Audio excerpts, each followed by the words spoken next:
You're listening to Krimtime, a YouTube channel and podcast that focuses on cases involving serial killers.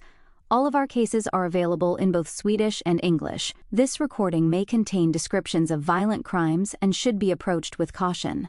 If you feel discomfort regarding crime-related content, we advise you not to continue watching this video. Nicolas Gutierrez Mendoza, the Parcona monster. It was the beginning of September 1996 when the nightmare came to light in the small Peruvian community of Parcona. A seemingly ordinary afternoon ended in horror when two local farmers made a horrific discovery. Their attention had been drawn to cries for help coming from an old remote hut on the outskirts of a field. What they found there would not only change their lives but also shake an entire nation. Inside the hut, a crying little girl was found lying on the floor, and above her stood a man armed with a knife. The man, later identified as 25-year-old Nicolas Gutierrez Mendoza, was stopped in the act of sexually abusing the child. The farmers, brothers aged 25 and 28, had heard rumors of a missing girl in the area and, sensing something was wrong, decided to follow the man who had entered the area with a child in hand. As they broke open the hut's door, they confronted the monster, not a myth or a tale, but a real man, someone who lived among them. Gutierrez attempted to fight back with the knife, but the brothers overpowered him, shouting, "Here is the murderer!" Their cries echoed across the fields and reached the nearby homes. Neighbors came running, and after a short chase, the man who had haunted their community was captured. Gutierrez's arrest marked the beginning of a shocking and macabre revelation. 4 children's bodies were later discovered in an abandoned well near the hut. These remains confirmed the villagers' worst fears. The man they had captured was not just a predator, he was a serial killer. Nicolas Gutierrez Mendoza was born in 1971 in Peru, and outwardly he seemed like many other young men of his time. He lived a modest life, often moving between Lima and smaller towns. He had few friends and maintained a quiet, reclusive presence. But behind this facade was a darkness that no one could have imagined. Before his arrest in 1996, Gutierrez had already attracted the attention of law enforcement. In May 1995, he had been detained on suspicion of involvement in a child's disappearance.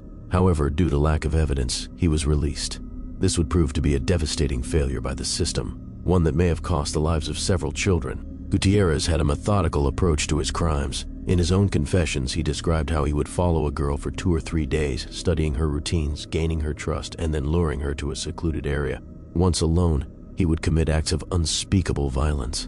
His calm and unrepentant demeanor during police interrogations stunned investigators. He spoke about his crimes with a disturbing clarity and lack of emotion. It was as if he viewed his victims as objects in a horrific pattern he had constructed in his mind. Gutierrez's own background and upbringing are still the subject of speculation. Some reports suggest a troubled childhood with elements of abuse, but no definitive documentation has confirmed this.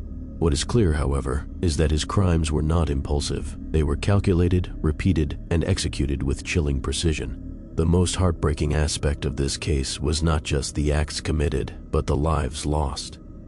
Gutierrez's victims were all young girls, between 6 and 9 years old. Their names would later be remembered across Peru not only as victims, but as symbols of a society's failure to protect its children.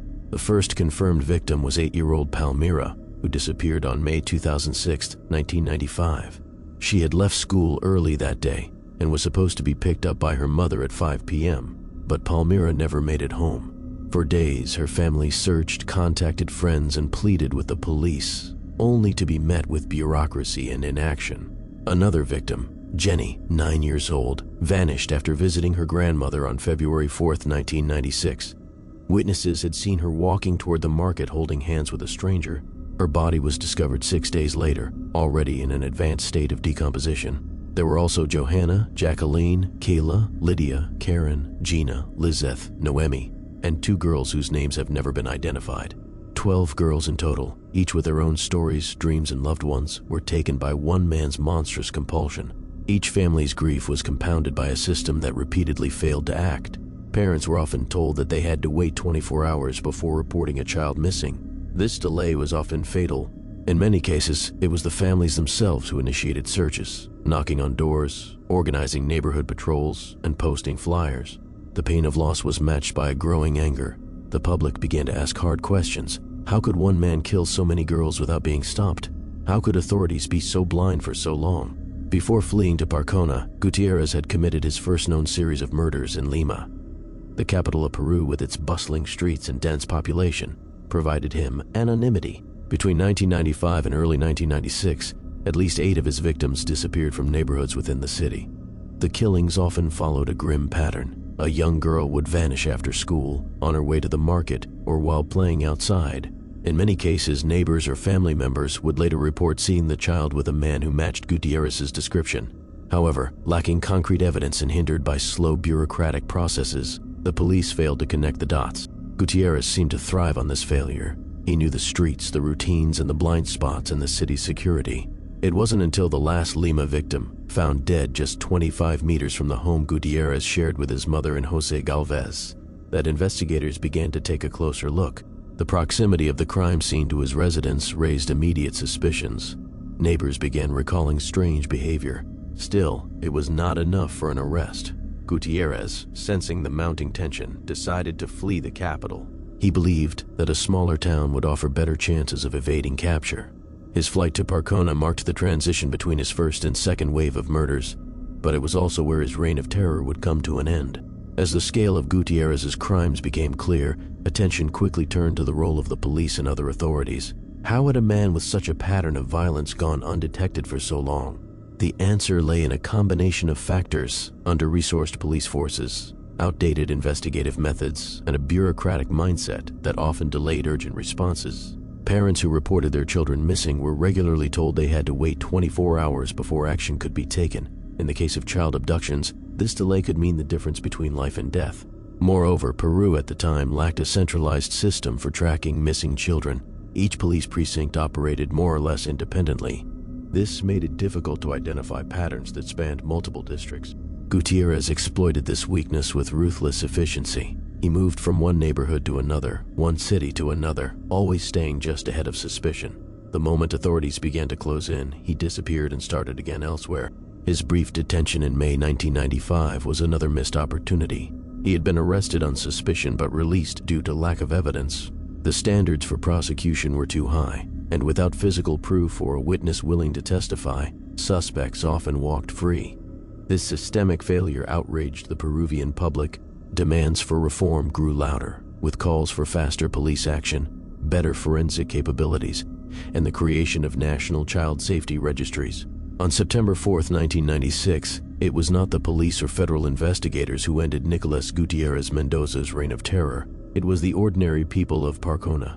In the end, it was the courage of 2 local farmers that finally brought justice to the children who had been lost and to their grieving families. That day, whispers began to spread in the community about a suspicious man who had been seen walking into a remote area with a small girl.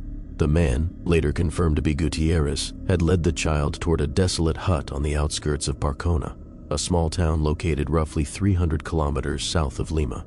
Concerned for the child's safety, 2 brothers, aged 25 and 28, decided to follow the pair discreetly. The brothers were aware of the unease that had been growing in the community. Several children had gone missing in recent months, and the fear of another tragedy weighed heavily on everyone. The brothers crept through fences and brush, staying hidden as they closed in on the isolated structure.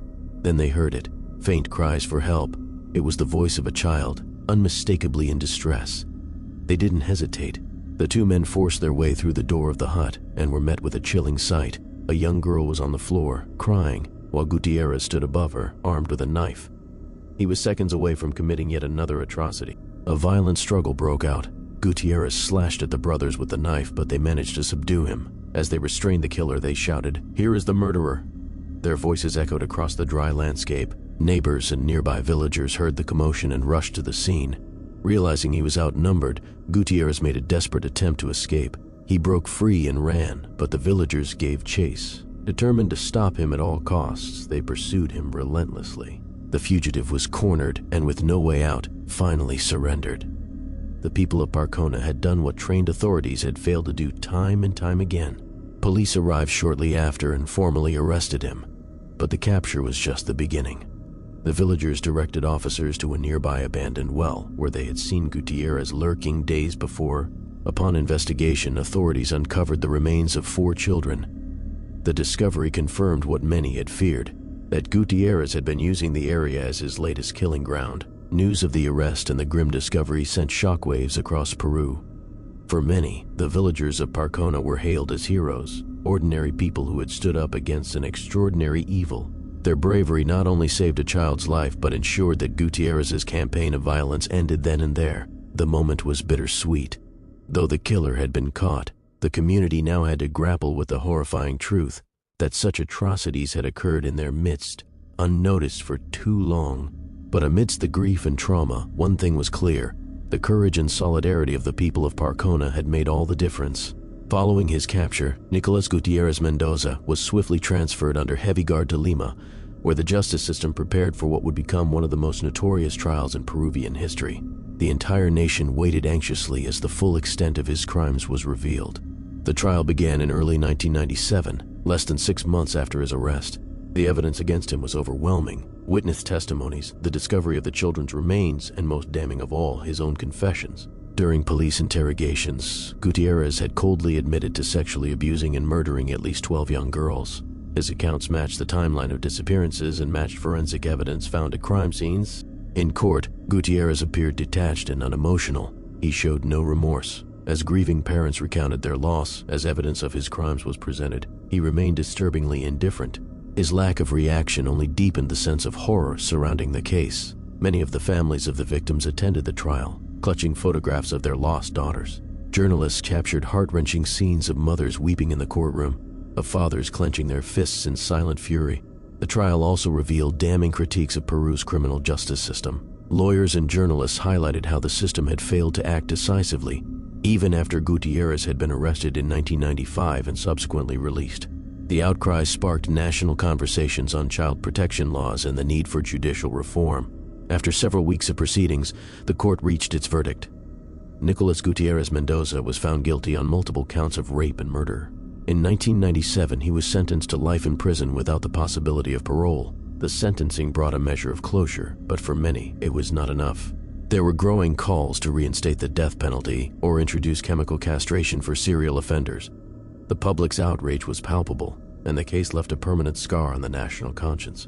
The aftermath of the Gutierrez case resonated throughout Peru for years to come. Beyond the courtroom and the sentencing, the true impact of his crimes was felt in communities, schools, and within government institutions. For the families of the victims, no punishment could undo the trauma or bring back their daughters. Support groups were formed among grieving parents, many of whom continued to campaign for tougher laws and greater police accountability. Some chose to speak out publicly, using their stories to push for change. In Lima and across the country, police departments faced intense scrutiny. A series of reforms were introduced to improve response times in cases of missing children. National databases were proposed to track child disappearances more effectively, and new training programs were launched to help officers better handle such cases. One of the most significant outcomes was the change in public awareness. Communities became more vigilant. Parents spoke openly with their children about safety. Schools implemented new protocols to ensure student security when traveling to and from home. Media coverage of the case also led to increased visibility of other missing children's cases. Previously ignored by the press, these cases now received national attention, and several children were rescued or located due to heightened public involvement. But the fear lingered. For years after Gutierrez's imprisonment, many parents lived with a renewed sense of anxiety. The case served as a stark reminder of the evil that could hide in plain sight. In prison, Gutierrez remained an unrepentant figure. Reports indicated that he rarely interacted with other inmates and kept largely to himself. Some sources claimed he was targeted by other prisoners due to the nature of his crimes, but official reports on his condition were scarce. Ultimately, the case of Nicolas Gutierrez Mendoza became a turning point for Peru, a tragic catalyst that forced a reckoning with the country's systems of justice, protection, and societal awareness. The 12 girls who lost their lives became more than victims. They became the voices that demanded a safer, more vigilant nation.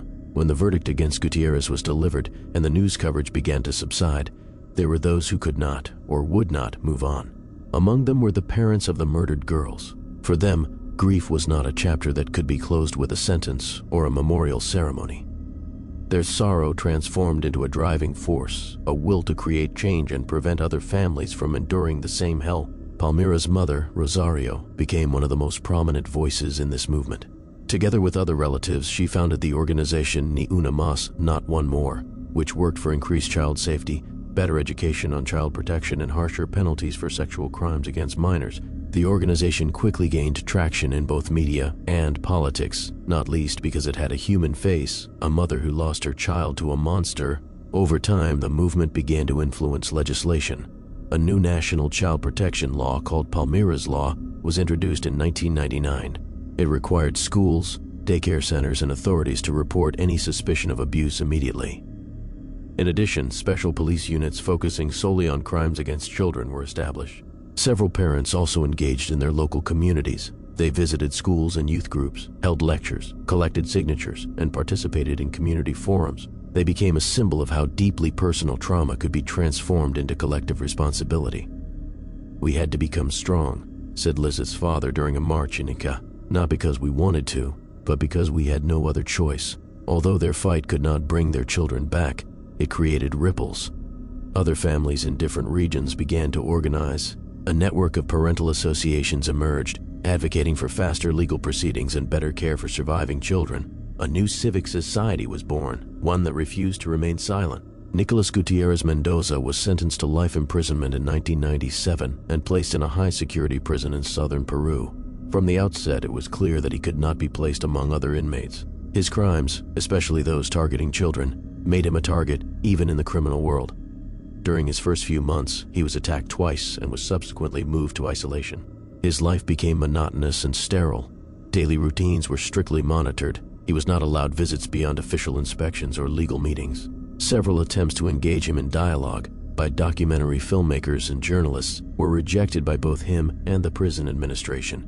He remained silent, uninterested in contributing to any form of public insight.